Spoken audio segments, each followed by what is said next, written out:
आज 10 जून जागतिक नेत्रदान दिवस म्हणून साजरा केला जातो. तर आज आपण त्याविषयी थोडक्यात माहिती घेऊयात की आय डोनेशन नेत्रदान म्हणजे काय.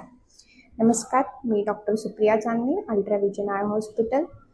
सर्वेंद्रियाणां नयनं प्रधानम. सर्व इंद्रियांमध्ये नयनाला प्राधान्य दिलेलं आहे. म्हणूनच नेत्रदान हे सर्वश्रेष्ठ दान म्हटले जाते. आपल्या एका निर्णयामुळे एखाद्याच्या आयुष्यात पुन्हा प्रकाश येऊ शकतो. म्हणूनच नेत्रदान करा आणि अंधत्वावर मात करा.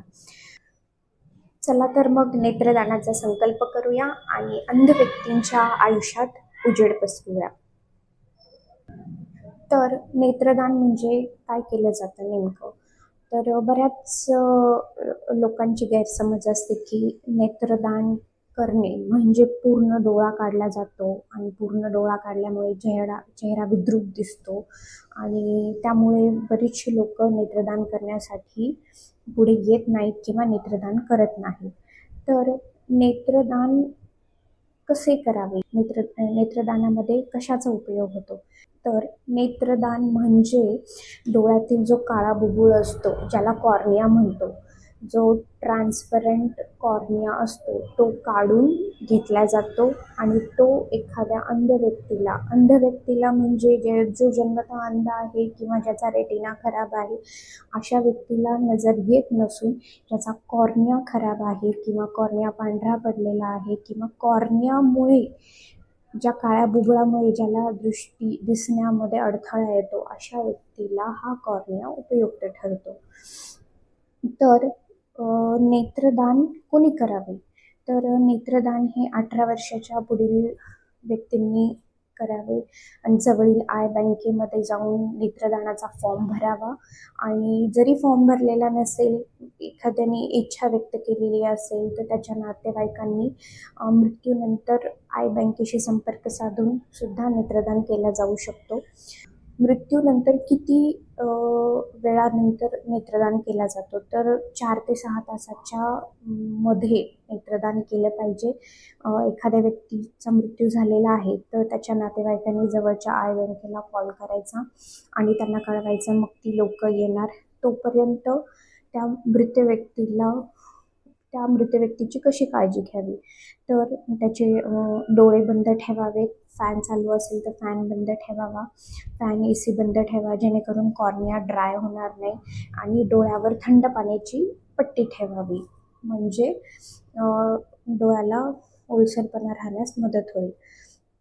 त्यानंतर जी आय बँकेतून डॉक्टर्स वगैरे आलेले असतात ती लोक तुमचा पूर्ण डोळा काढून घेत नाही तर फक्त कॉर्निया काढून घेतात आणि त्यानंतर ते आय बँकेत घेऊन जातात. आय बँकेत नेल्यानंतर 4 दिवस तो तिथे प्रिझर्व ठेवू शकतो.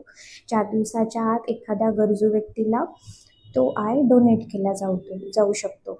लक्षात ठेवा, तुमचे नेत्रदान करणे हे 2 अंध व्यक्तींना त्याचा फायदा ठरू शकतो. त्यामुळे नेत्रदान करणे हे खूप महत्त्वाचे आहे. आपलं दुर्दैव असे आहे की आपल्या भारतामध्ये नेत्रदानाचं अवेअरनेस किंवा नेत्रदान करण्याचं प्रमाण खूप कमी आहे. लोकांचा असा गैरसमज आहे की नेत्रदान केल्यामुळे नेत्रदान नाही करायचं. ही चुकीची गैरसमज आहे. आपण असंच नेत्रदान असो अवयवदान असो आपण करत नाही. आपण शरीर जाळण्याला किंवा जमिनीत गाडण्याला जास्त महत्त्व देतो. यापेक्षा जर आपण नेत्रदान किंवा अवयवदान अशा गोष्टी केल्या तर त्याच्याने एखाद्याला फायदा होत असेल तर ते करणे खूप महत्त्वाचे आहे. तर नेत्रदान कोण करू शकतं?